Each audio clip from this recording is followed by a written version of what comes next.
إن الحمد لله نحمده ونستعينه ونستغفره ونعوذ بالله من شرور أنفسنا ومن سيئات أعمالنا ومن يهده الله فلا مضل له ومن يضلله فلا هادي له وأشهد أن لا إله إلا الله وحده لا شريك له وأشهد أن محمدًا عبده ورسوله أما بعد فإن خير الحديث كتاب الله وخير الهدي هدي محمد صلى الله عليه وسلم وشر الأمور محدثاتها وكل محدثة بدعة وكل بدعة ضلالة وكل ضلالة في النار فأعوذ بالله السميع العليم من الشيطان الرجيم بسم الله الرحمن الرحيم قاف والقرآن المجيد بل عجبوا أن جاءهم منذر منهم فقال الكافرون هذا شيء عجيب أإذا متنا وكنا ترابا ذلك رجع بعيد قد علمنا ما تنقص الأرض منهم وعندنا كتاب حفيظ بل كذبوا بالحق لما جاءهم فهم في أمر مريج أفلم ينظروا إلى السماء فوقهم كيف بنيناها وزيناها وما لها من فروج والأرض مددناها وألقينا فيها رواسي وأنبتنا فيها من كل زوج بهيج تبصرة وذكرى لكل عبد منيب ونزلنا من السماء ماء مباركا فأنبتنا به جنات وحب الحصيد والنخل باسقات لها طلع نضيد رزقا للعباد وأحيينا به بلدة ميتا كذلك الخروج كذبت قبلهم قوم نوح وأصحاب الرث وثمود وعاد وفرعون وإخوان لوط وأصحاب الأيكة وقوم تبع كل كذب الرسل فحق وعيد أفعينا بالخلق الأول بل هم في لبس من خلق جديد وقال الله تعالى في موضع آخر ولقد بعثنا في كل أمة رسولا أن اعبدوا الله واجتنبوا الطاغوت وعن معاذ بن جبل رضي الله تعالى عنه قال قال رسول الله صلى الله عليه وسلم يا معاذ أتدري ما حق الله على العباد قال الله ورسوله أعلم قال ألا يعبدوه ولا يشرك به شيئا أتدري ما حقهم عليه قال الله ورسوله أعلم قال ألا يعذبهم رواه البخاري في كتاب التوحيد حاضرین جمع نوجوان ساتھیوں بزرگوں عزیز اور معصوم بچوں پردہ نشین ہماری ماں اور بہنیں تمام قسم کی حمد و ثنا تعریف اور توصیف کبریائی اور بڑائی اس وحدہ لا شریک خالق کائنات مالک ارض و سما کے لیے، اس کے بعد بے شمار درود و سلام نازل ہو تمام انبیاء کرام پر، خصوصاً آخری نبی سید الانبیاء شفیع المذنبین جناب محمد عربی صلی اللہ علیہ وسلم پر۔ اللہم صلی علی محمد وعلی آل محمد کما صلیت علی ابراہیم وعلی آل ابراہیم انک حمید مجید۔ اللہم بارک علی محمد وعلی آل محمد کما بارکت علی ابراہیم وعلی آل ابراہیم انک حمید مجید۔ خطب مسنونہ کے بعد میں نے سورۃ النحل جو 16 نمبر کی سورہ ہے، آیت نمبر اس کی 36 میں نے آپ کے سامنے تلاوت کی۔ اسی طرح صحیح بخاری کتاب التوحید کے حوالے سے 7373 نمبر کی یہ حدیث ہے جو میں نے آپ کے سامنے پیش کی ہے۔ موضوع ہمارا چل رہا تھا توحید کے تعلق سے۔ پچھلے 2 خطبے جمعہ میں الگ سے موقع محل کے اعتبار سے میں نے آپ کے سامنے کتاب و سنت کی روشنی میں بیان کیا تھا۔ پہلا خطبہ 25 دسمبر کو لے کر کے تھا، اس دن جو خرافات ہوتا ہے، اور یہ جو خطبہ جمعہ اس سے پہلے گیا ہے اس میں نئے سال کو لے کے جو خرافات کیا جاتا ہے اس تعلق سے تھا۔ اس سے پہلے جو خطبہ تھا توحید ربوبیت کے تعلق سے بات چل رہی تھی۔ بڑی وضاحت کے ساتھ میں نے بتایا تھا کہ توحید ربوبیت جتنے افعال ہیں، جتنے بھی ورک ہیں، یہ سب اللہ کی طرف سے ہے۔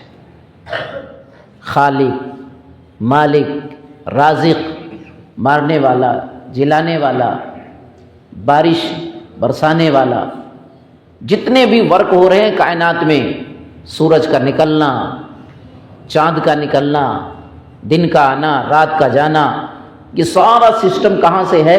رب العالمین کی طرف سے ہے۔ اور اسی توحید کو ماننے پر توحید ربوبیت کہتے ہیں۔ اگر کوئی شخص اس کو مان لے اس کو ربوبیت کہتے ہیں۔ یاد رکھیں، توحید ربوبیت کا انکار کسی نے آج تک نہیں کیا سوائے دہریہ کے، جو کہتے ہیں سب کچھ زمانے کی وجہ سے سارا سسٹم اور نظام چل رہا ہے۔ مکہ کے مشرک بھی توحید ربوبیت کو مانتے تھے، یعنی ان کے اندر توحید کی یہ قسم موجود تھی۔ وہ جانتے تھے کہ اللہ ہی خالق مالک ہے، اللہ ہی مصیبت اور پریشانی سے بچانے والا ہے۔ لیکن گڑبڑی کہاں تھی؟ توحید الوہیت کے اندر گڑبڑی یہاں تھی۔ اور آج کے خطبہ جمعہ میں توحید الوہیت ہی کے تعلق سے بات ہوگی۔ یہ اصل ہے۔ اگر توحید الوہیت کو ہم نے صحیح سے سمجھ لیا باریکی سے تو انشاءاللہ کبھی بھی ہم شرک نہیں کر سکتے۔ توحید الوہیت کے نہ سمجھنے کی وجہ سے گڑبڑی ہے جو سماج اور معاشرے میں ایک طرف اللہ کا بھی سجدہ ہو رہا ہے، ایک طرف قبروں کا بھی سجدہ ہو رہا ہے، ایک طرف اللہ سے بھی مانگا جا رہا ہے، ایک طرف ولیوں اور بزرگوں سے بھی مانگا جا رہا ہے۔ یہ گڑبڑی کہاں سے؟ توحید الوہیت کو نہ سمجھنے کی وجہ سے۔ اور افسوس ہے ایسے لوگوں پر جو باقاعدہ عوام کو دھوکہ دیتے ہیں کہ دیکھو آپ کو مصیبت اور پریشانی آتی ہے تو آپ کسی سے مدد لیتے ہیں۔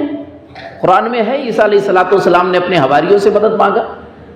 مدد مانگنا کوئی غلط نہیں ہے۔ اس طرح کر کے دھوکہ دیتے ہیں کہ آپ کو بھوک لگی ہے تو گھر میں جا کے امی سے نہیں کہتے امی روٹی دو، تو امی سے تو مانگ رہے ہیں، اللہ سے مانگ رہے ہیں، شرک کر رہے ہیں آپ۔ اس طرح کر کے عوام کو دھوکہ دیا جاتا ہے۔ یہ دھوکہ کہاں سے؟ توحید الوہیت نہ سمجھنے کی وجہ سے۔ ایک ہے ما فوق الفطرہ، ایک ہے ما تحت الاسباب۔ اگر کوئی چیز سبب کے تحت لیا جائے تو شریعت نے اسے جائز قرار دیا ہے۔ کوئی آدمی بیمار ہے اور ڈاکٹر کے پاس جا رہا ہے کہ ڈاکٹر سے دوا لوں اللہ شفا دے گا، تو یہ اسباب کے تحت ہے، اس میں کوئی شرک نہیں ہے۔ آدمی کو بھوک لگی ہے، امی سے روٹی مانگتا ہے، تو ظاہر سی بات ہے امی کے پاس طاقت ہے، امی روٹی بنا کے دے سکتی ہے، شرک نہیں ہے۔ شرک تو یہ ہے جو اللہ کا کام ہے وہ غیر اللہ کے حوالے کر دیا جائے۔ بیٹا دینا صرف اللہ کا کام ہے۔ آدمی مزاروں کا چکر لگائے، قبروں کا چکر لگائے کہ یہاں سے بھی بیٹا مل جائے گا۔ اب جو کام اللہ کا تھا، ما فوق الفطرہ تھا، اللہ کے علاوہ کوئی نہیں کر سکتا، اسی طریقے سے ہم غیر اللہ سے مانگ رہے ہیں۔ یہاں شرک ہے، یہ سمجھنے کی ضرورت ہے، اور یہ توحید الوہیت کی وجہ سے آپ سمجھ پائیں۔ آئیے دیکھتے ہیں توحید الوہیت ہے کیا۔ توحید الوہیت کہتے ہیں عبادت کی جو بھی قسم ہے خالص اللہ کے لیے، یہ عقیدہ رکھتے ہوئے مضبوط کہ اللہ ہی حقیقی معبود ہے، جتنے معبود ہیں اللہ کے علاوہ سب باطل ہیں، غلط ہیں، صرف اللہ حقیقی معبود ہے، اور عبادت کی جو بھی قسم ہے صرف اللہ کے لیے۔ عبادت چاہے ظاہری ہو چاہے باطنی ہو۔ ظاہری مطلب نماز ہم پڑھتے ہیں، ظاہری عبادت ہے، سب جانتے ہیں نماز آپ پڑھ رہے ہیں، روزہ رکھتے ہیں، سب کو معلوم ہے کہ روزہ رکھا جا رہا ہے. حج کرنے جا رہے ہیں، سب کو معلوم ہے حج کرنے جا رہے ہیں. آپ ہاتھ اٹھا کے دعا مانگتے ہیں، سب کو معلوم ہے دعا مانگ رہے ہیں. یہ ظاہری عبادت ہے. یہ ظاہری عبادت صرف کس کے لیے؟ اللہ کے لیے. باطنی عبادت کیا ہے؟ بھروسہ، توکل جس کو کہتے ہیں. توکل کہاں سے ہے؟ آدمی کے دل سے ہے. یہ ہر ایک کوئی نہیں جان پائے گا. یہ باطنی عبادت ہے. توکل صرف اللہ کی ذات پر. امید کس سے؟ صرف اللہ سے. خوف کس سے؟ صرف اللہ سے. محبت کس سے؟ صرف اللہ سے. یہ جو باطنی عبادت ہے اس کو بھی خالص اللہ کے لیے کرنا، کسی اور کو اس میں شریک اور ساجی نہ بنانا، اس کو توحید الوہیت کہتے ہیں.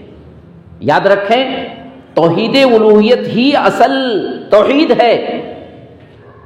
یہی اصل توحید ہے، کیونکہ جتنے نبی اور پیغمبر آئے سارے نبیوں اور پیغمبروں نے توحید الوہیت پر محنت کی ہے.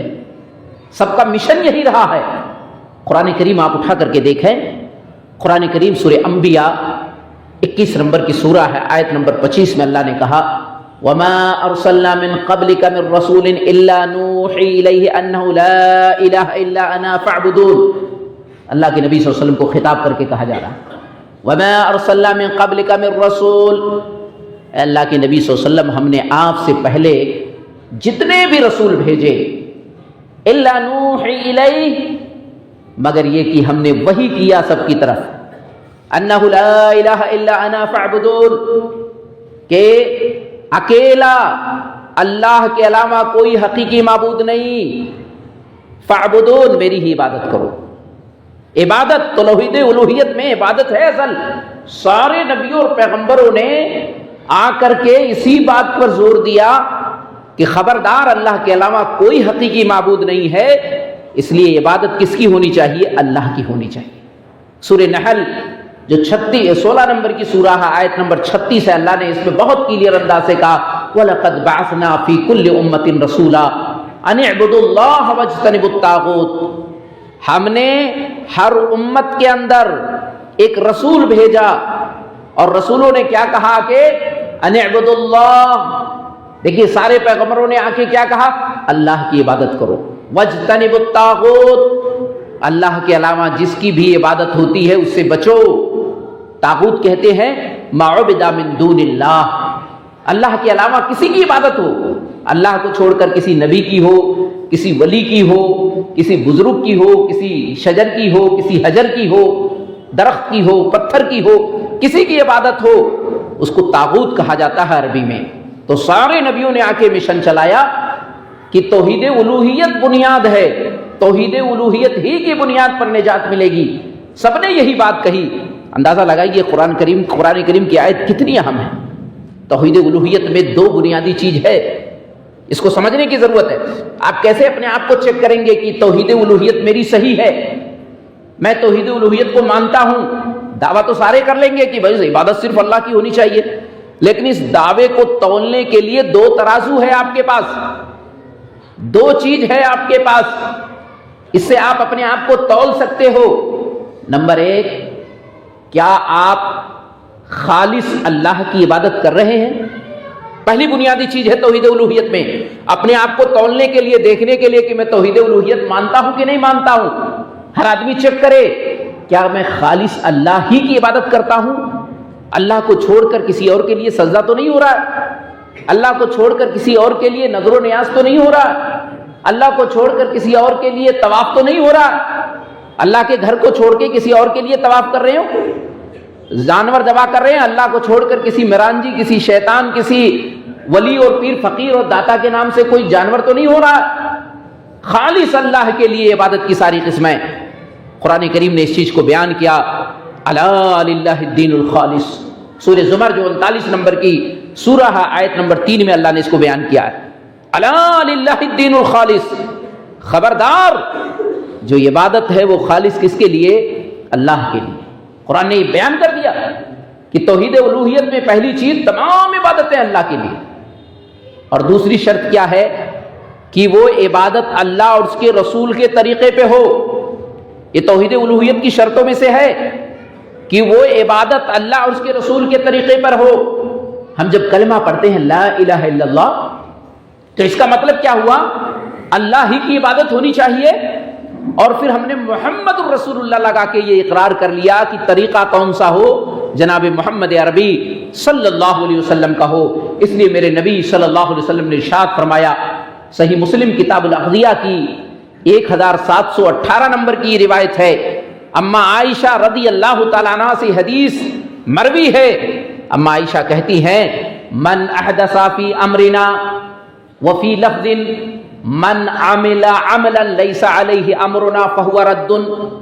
اما عائشہ کہتی ہیں میرے نبی صلی اللہ علیہ وسلم نے ارشاد فرمایا من احدث فی امرنا، جس نے ہمارے دین میں کوئی نئی چیز نکالی، اور ایک روایت کے لفظ ہے من عمل عملا، جس نے کوئی ایسا عمل کیا، من عمل عملا لیس علیہ امرنا، جس پر کوئی ثبوت اور دلیل میری طرف سے نہیں ہے۔ نبی کہہ رہے ہیں کہ کوئی ایسا عمل ہو رہا ہے جس پر ثبوت ہی نہیں ہے کتاب و سنت سے، فہو رد، وہ عمل کتنا اچھا ہو وہ مردود ہے، وہ عمل ریجیکٹ ہے، وہ عمل ختم ہے، ایسے عمل سے کوئی اجر و ثواب نہیں ملنے والا ہے، وہ عمل نقلی ہے، جعلی ہے، ایسے عمل سے آپ کو کچھ نہیں ملنے والا ہے۔ اندازہ لگائیے، پتہ چلا کہ توحید الوہیت کو ناپنے کے لیے دو پیمانے ہیں۔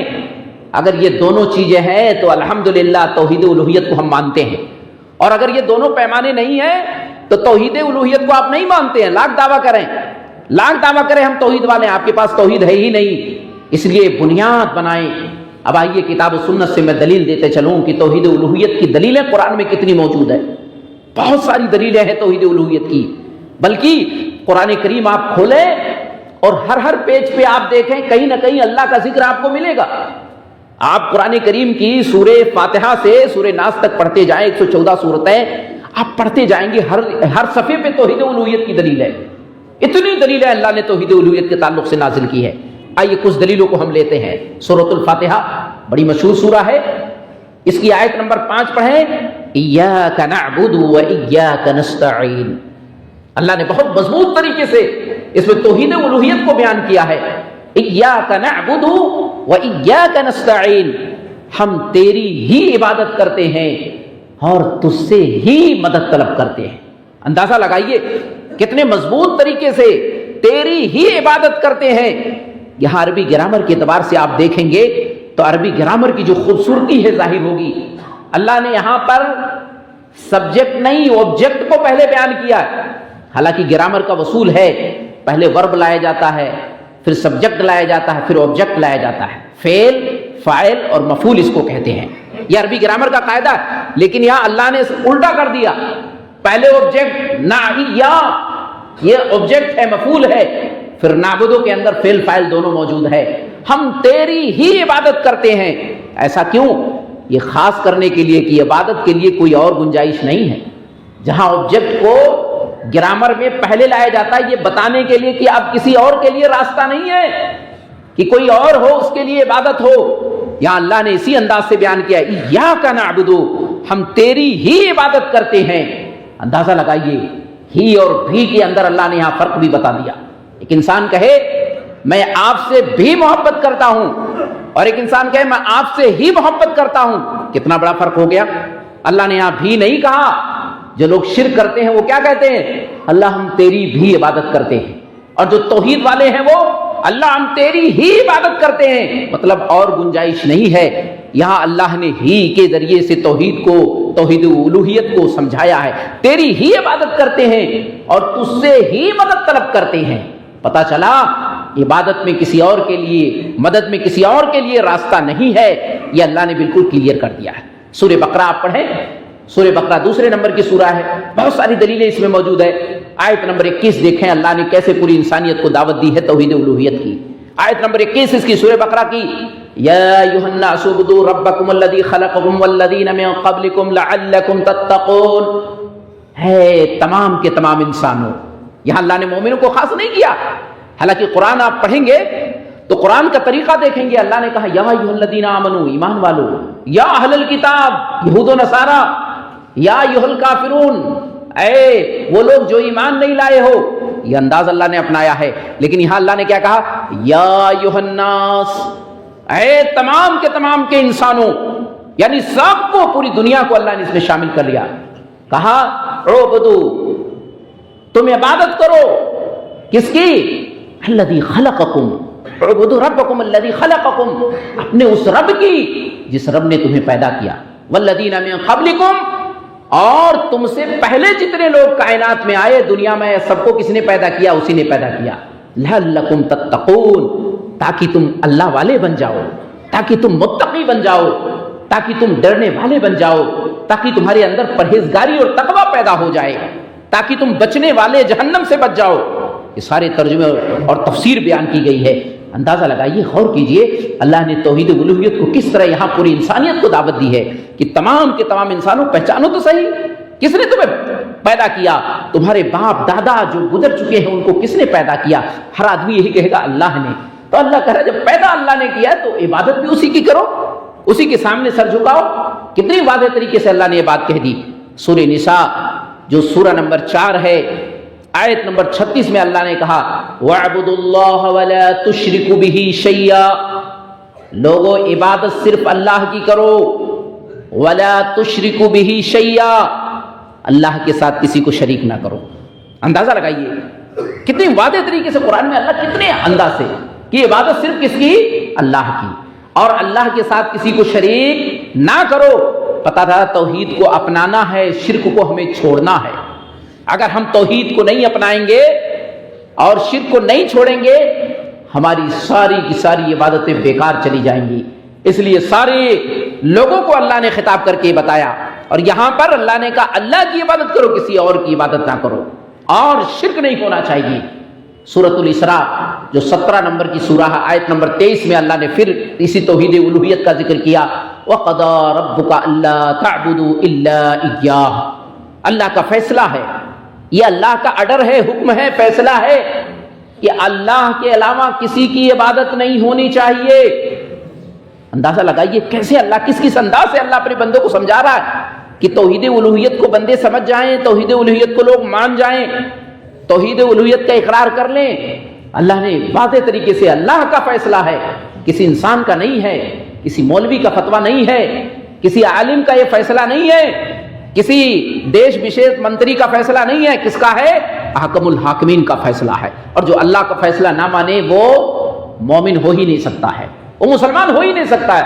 لاکھ کہے میں مسلمان ہوں، لاکھ نمازیں پڑھے، روزہ رکھے، حج کرے، نیکی کرے، لیکن اللہ کا فیصلہ نہیں مانتا ہے. اور اللہ کا فیصلہ کیا ہے؟ عبادت صرف اللہ کی ہو، اللہ کے علاوہ کسی کی عبادت نہیں ہونی چاہیے. پتہ چلا قرآن کریم میں یہ ساری آیتیں ایسی ہیں کہ توحید الوہیت کو بیان کرتی ہیں کہ عبادت صرف کس کی ہونی چاہیے؟ اللہ کی ہونی چاہیے، اللہ کے علاوہ کسی کی نہیں ہونا چاہیے. آئیے کچھ حدیث میں بتاتا چلوں تاکہ حدیثوں سے بات کلیئر ہو جائے، کیونکہ قرآن کریم کی آیتوں سے ہم نے جو بات کنفرم کی ہے، حدیثوں سے وہ بات کنفرم ہو تو بات مضبوط ہو جاتی ہے. کتاب و سنت سے جب کوئی چیز مل جائے تو بات کنفرم ہو جاتی ہے. اگر ہم صرف قرآن کو لے کے چلیں گے، حدیث کا انکار کر دیں گے، ہمارا ایمان صحیح نہیں ہوگا. آج مسلمانوں میں سے ایک فرقہ ایسا بھی نکل رہا ہے جو صرف قرآن ہی پڑھے جا رہا ہے، قرآن کا ترجمہ ہی پڑھے جا رہا ہے، قرآن کی آیتیں ہی رٹے جا رہا ہے، اس کو حدیثوں سے کوئی مطلب نہیں، نہ حدیثوں کو سمجھ رہا ہے، نہ حدیثوں کو بتا رہا ہے، بلکہ دھیرے دھیرے حدیثوں کا انکار بھی کر رہا ہے کہ اس میں ضعیف بھی ہے، جھوٹی بھی ہے، موضوع بھی ہے، اس لیے ہمیں حدیث سے کوئی مطلب نہیں، ہم تو صرف قرآن لے کے چلیں گے. یاد رکھیے اگر حدیثوں میں ضعیف اور جھوٹی چیزیں بھی ہے تو اللہ نے اس کی حفاظت کی ذمہ داری لی ہے، اللہ نے ذمہ داری لی ہے. کتاب و سنت کو قیامت تک باقی رکھنے کی ذمہ داری اللہ نے لی ہے. جس طرح قرآن کریم محفوظ ہے، آج بہت سارے لوگوں نے قرآن میں چینجنگ کرنے کی کوشش کی، رد و بدل کرنے کی کوشش کی، لیکن باطل اس کے آگے اور پیچھے سے نہیں آ سکے اور نہ آ سکیں گے. ایسے حدیثوں کے اندر بھی لوگوں نے گھوٹالا کرنے کی کوشش کی ہے، لیکن الحمدللہ اللہ نے ایسے محدثین کو، فقہا کو پیدا کیا جنہوں نے دودھ کا دودھ اور پانی کا پانی الگ کر دیا، یہ کہہ کر کے کہ ضعیفے بھی ہے، موضوع بھی ہے، اس میں اس لیے حدیث کا انکار، گویا کہ قرآن کا بھی انکار آئے گا، کیونکہ بغیر حدیثوں کے ہم قرآن کو نہیں سمجھ سکتے ہیں. اس لیے بہت ضروری ہے کہ جہاں بھی دلیل ہم تلاش کریں، کتاب و سنت دونوں سے تلاش کریں تاکہ بات ہماری مضبوط ہو جائے. حالانکہ قرآن سے کوئی چیز مل جائے کافی ہے عمل کے لیے، حدیثوں کو دیکھنے کی ضرورت نہیں، کیونکہ ایک دلیل کافی ہے، چاہے قرآن سے مل جائے چاہے حدیث سے. لیکن کتاب و سنت سے جب کوئی چیز بن جاتی ہے تو بہت مضبوط چیز ہو جاتی ہے، اب آدمی کو یقین ہو جاتا ہے اور کھل کر کے بات سامنے آ جاتی ہے. حدیث شرح ہے، اللہ کے نبی صلی اللہ علیہ وسلم نے شرح کی ہے. جب کوئی بات مختصر ہوتی ہے، شارٹ ہوتی ہے، تو شارٹ بات کو ہم تفصیل سے بیان کرتے ہیں. ایسے ہی قرآن میں اقیم الصلاۃ، نماز قائم کرو، آتوا الزکاۃ، زکات دو. اب قرآن میں پوری تفصیل آپ کو نماز کی نہیں ملے گی، زکات کی نہیں ملے گی. اب حدیثوں میں آپ سمجھیں گے کہ بھئی نماز کون کون سے وقت کی ہے، کتنے وقت کی ہے، کیا وقت ہے، یہ پوری تفصیل حدیث میں ہے. ایسے ہی کوئی بھی چیز آپ کو تفصیل سے سمجھنا ہے تو حدیثوں کی طرف آنا پڑے گا. یہ بات میں نے اس لیے کہہ دیا کہ آج لوگوں کی ذہنیت بنتی جا رہی ہے کہ وہ قرآن ہے، حدیث سے کوئی مطلب نہیں لینا دینا. یاد رکھیے، اگر اس طرح کا عقیدہ کسی کے پاس ہے تو مسلمان نہیں ہے، وہ اہل قرآن نہیں ہے، وہ منکر قرآن ہے، کیونکہ قرآن کو بغیر حدیثوں سے ہم نہیں سمجھ سکتے ہیں. آئیے نبی صلی اللہ علیہ وسلم کی حدیث میں دیکھو، توحید الوہیت کے بارے میں نبی کی بہت ساری حدیثیں ہیں، لیکن ایک دو روایتیں میں آپ کے سامنے پیش کرتا ہوں. صحیح بخاری، امام بخاری نے ایک باب باندھا ہے سب سے آخر میں چل کے، کتاب التوحید. صحیح بخاری میں جو آخری باب ہے وہ کتاب التوحید ہے. امام بخاری نے کتاب التوحید کے اندر دو روایتیں توحید الوہیت پر بیان کی ہے. وہ دونوں روایت ہم دیکھتے ہیں 7372 7373، یہ لگاتار دونوں روایتیں موجود ہیں. پہلے حدیث کے راوی جو 72 نمبر کی 7372 نمبر کی جو حدیث ہے، اس کے راوی عبداللہ ابن عباس رضی اللہ عنہما ہے. عبداللہ ابن عباس رضی اللہ عنہما کہتے ہیں، لما بعث رسول اللہ صلی اللہ علیہ وسلم معاذا الى الیمن الى نحو اہل الیمن، اللہ کے نبی صلی اللہ علیہ وسلم نے حضرت معاذ ابن جبل رضی اللہ تعالیٰ عنہ کو، حضرت معاذ ابن جبل جو صحابہ میں سب سے زیادہ حلال و حرام کے مسئلے کو جانتے تھے، بہت بڑے عالم تھے. یہ حلال و حرام کا جب بھی مسئلہ ہوتا تھا صحابہ میں تو صحابہ انہی کے پاس پہنچتے تھے کہ آپ حلال و حرام کے بڑے ماہر ہیں، آپ بتائیے تو صحیح یہ مسئلہ حلال حرام کا. تو اللہ کے نبی نے ان کو بھیجا. کہاں بھیجا؟ یمن کی طرف. آج ہمارے ہاں دعوت و تبلیغ کے لیے لوگ جاتے ہیں لیکن کچھ نہیں آتا ہے، کچھ نہیں پتا چلا. نبی نے دعوت و تبلیغ کے لیے ان کو بھیجا ہے جو دین کے عالم ہے، جانکار ہے. پہلے نالج لیا جائے، علم لیا جائے، علم لینے کے بعد پھر دین کی بات پہنچائی جائے. آپ کے پاس علم ہی نہیں ہے، آپ بنے ہیں دائی، دعوت کا کام کر رہے ہیں، آپ دین کو بدنام کر دیں گے، آپ دین کو پھنسا دیں گے. آج دیکھ رہے ہیں آپ ٹی وی چینلوں پر کس طرح کے لوگ آ رہے ہیں جن کو پتہ ہی نہیں طلاق کا مسئلہ کیا ہے، جن کو پتہ ہی نہیں مسلمانوں کے مسائل کیا ہیں. چند بکے ہوئے قسم کے لوگ ہوتے ہیں جن کو لا کے سامنے پیش کر دیا جاتا ہے، اور جو مسلمانوں کے گہرے مسائل پہ بحث ہی نہیں کر سکتے ہیں. پتا چلتا ہے جو صحیح چیز ہے وہ سامنے آ نہیں پاتی ہے. اس لیے بہت ضروری ہے کسی مسئلے پہ بحث کرنے کے لیے آدمی اس کی گہرائی تک جائے، اس کا نالج رکھے، اس کا اسپیشلسٹ ہو، تب آدمی اس پر بات کرے. ورنہ آدمی حوالہ کر دے کہ فلاں آدمی اس سلسلے میں زیادہ جانتا ہے، ان سے ربط کرے. دیکھیے اللہ کے نبی معاذ بن جبل رضی اللہ تعالیٰ عنہ کو یمن کی طرف بھیج رہے ہیں، اور کیا کہہ رہے ہیں؟ کہہ رہے ہیں دیکھو انک تاتی من اہل الکتاب، آپ جا رہے ہیں جن لوگوں کی طرف وہ یہودی ہیں، کرسچن ہیں، اہل کتاب ہیں. فَلْيَكُنْ أَوَّلَ مَا تَدْعُوهُمْ إِلَىٰ أَن يُوحِدُوا اللَّهَ تَعَالَىٰ، تو سب سے پہلے جا کر کے ان کو توحید الوہیت کے بارے میں بتانا. کیا کہا؟ ربوبیت تو مانتے ہی تھے، ربوبیت کا انکار ہی نہیں تھا. کہا جا کر کے ان کو بتانا کہ اللہ کے علاوہ کسی کی عبادت نہیں ہونی چاہیے، یہ مضبوطی سے بتانا. جب یہ چیز وہ سیکھ جائیں، سمجھ جائیں توحید کو، تب اللہ کے نبی صلی اللہ علیہ وسلم نے کہا فَعَلِمْهُمْ أَنَّ اللَّهَ افْتَرَضَ عَلَيْهِمْ 5 صلوات فِي كُلِّ يَوْمٍ وَلَيْلَةٍ. اس کے بعد انہیں نماز کے مسائل بتانا، نماز کے مسائل بتانا. یہاں رکیں، ہمارے ہاں بہت سارے لوگ دعوت و تبلیغ کا کام کرتے ہیں لیکن پہلے نماز، اس کے بعد دین کی دوسری بات ہے. نبی نے کیا ترتیب بتائی کہ سب سے پہلے توحید، سب سے پہلے عقیدہ، سب سے پہلے توحید عقیدے کی بات کی جائے، پھر ان کو نمازی بنایا جائے. ایسا نہیں ہے نمازی بنا دیا توحید کا پتہ ہی نہیں تو پھر وہی شرک کرے گا. کوئی گا ٹھیک ہے لوگ کہہ رہے ہیں تو نماز پڑھ لیتا ہوں، ابھی کے لوگ کیا کہیں گے، نماز پڑھ لیتا ہوں، لوگوں کے ڈر سے نمازی بنے گا، اور جیسے موقع پائے گا جیسے پھر شرک اور کفر کی طرف چلا جائے گا. لیکن ایمان اور عقیدہ اگر درست ہے انشاءاللہ نمازی بنے گا تو مضبوط نمازی بنے گا. ایمان اس کا مضبوط ہونا چاہیے، توحید اس کا مضبوط. نبی نے کہا پہلی محنت کس پر کرو؟ توحید پر. کسی کو بھی دعوت دو آپ نماز کے لیے پہلے نہیں، پہلے توحید اس کی صحیح کرو، عقیدے صحیح کرو. اس کے بعد نبی نے کہا نماز کی طرف اسے بلاؤ.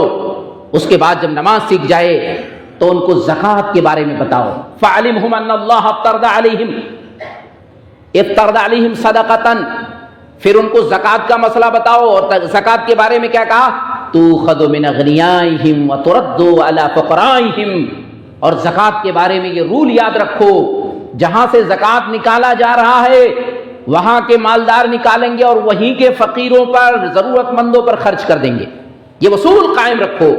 نبی نے یہ طریقہ بتایا، آج ہمارے ہاں تقریباً یہ طریقہ مفقود ہے، ختم ہے۔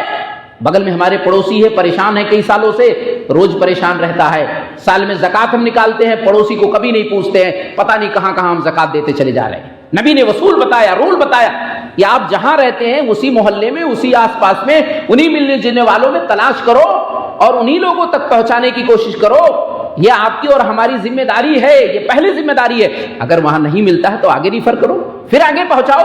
لیکن ہم کیا کرتے ہیں، بہت دور دور تک اپنی زکوٰۃ کو پہنچا دیتے ہیں، آس پڑوس ضرورت مند کے لوگ ہیں ان تک ہم پہنچ ہی نہیں پاتے ہیں، جان ہی نہیں پاتے ہیں، یا شرما حضوری میں ہم سے سامنے والا آ کے کہہ ہی نہیں پاتا ہے۔ نبی نے یہ اصول بتایا، مسلمانوں اس اصول کو بھی برقرار رکھو۔ رمضان قریب ہے، اس لیے میں یہ قاعدہ آپ کو بتا رہا ہوں کہ نبی صلی اللہ علیہ وسلم کے اس قاعدے کو بھی اپنے ذہن میں رکھو کہ انشاءاللہ اپنے ہی معاشرے اور سماج میں جہاں آپ رہتے ہیں وہیں نکالیے، اور ایسے ہی لوگ جو ضرورت مند ہیں ان تک لوٹائیے، تاکہ کم سے کم دھیرے دھیرے جو ضرورت مند ہے وہ ختم ہو۔ ہمارے سماج میں کچھ لوگ ہیں جو سال بھر کا انتظار کرتے ہیں، شراب پیتے ہیں، جوا کھیلتے ہیں، سب گندے گندے کام کرتے ہیں اور انتظار کرتے ہیں رمضان آئے گا فلاں آدمی کا زکوٰۃ میرے پاس آتا ہے۔ کوئی بات نہیں، اب محنت مزدوری کرنے کی ضرورت نہیں ہے، سال فکس ہے، سال کے بعد اتنا آتا ہے، وہاں سے پورے سال کی مزدوری اس کی ہو جاتی ہے۔ ہم نے اس کو اپاہج بنا دیا، ہم نے اس کو شرابی بنا دیا، ہم نے اس کو جو ہے اس طرح سے لاچار کر دیا کہ اب تجھے کچھ کرنے کی ضرورت نہیں، میں زکوٰۃ تجھے دیتا رہوں گا۔ یہ ہماری اور ذمہ داری ہے، مال کو خرچ کہاں کیا اور کہاں ہم خرچ کر رہے ہیں، کہاں سے کما رہے ہیں، خرچ کر رہے ہیں، یہ دونوں ذمہ داری اسلام نے ڈالی ہے۔ تو توحید الوہیت میں نبی صلی اللہ علیہ وسلم نے یہاں توحید الوہیت بتایا۔ ایک آخری حدیث دیکھ لیجئے، 73 نمبر کی، صحیح بخاری کتاب التوحید کی، حضرت معاذ رضی اللہ تعالیٰ عنہ حدیث کے راوی ہیں اس کے، کہتے ہیں اللہ کے نبی صلی اللہ علیہ وسلم نے ایک دفعہ مجھ سے سوال کیا۔ کیا سوال کیا دیکھیے، اللہ کے نبی صلی اللہ علیہ وسلم نے کہا اتدری ما حق اللہ علی العباد، معاذ کیا جانتے ہو اللہ کا حق بندوں پر کیا ہے؟ ما حق اللہ علی العباد، اللہ کا حق بندوں پر کیا ہے؟